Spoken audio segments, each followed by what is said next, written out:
In this video, we will show you how to link your Bliss motorized window treatments to Samsung SmartThings. If you have not downloaded the Samsung SmartThings app from the Apple App Store or Google Play Store, please do this now. To begin, make sure that you are signed into the Samsung SmartThings app prior to setup.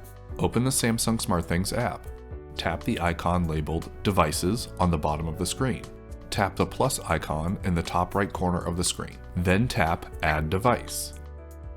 Tap the magnifying glass in the top right corner of the screen to search for a device or brand. In the search bar, type Bliss Automation, and Bliss Automation by Alta should appear. Select Bliss Automation by Alta, then select Other, and then select Bliss. You will be directed to a page asking for a username and password. Enter your Bliss Automation app login info and tap Sign In. Once the connection has been established, you can close out of the page.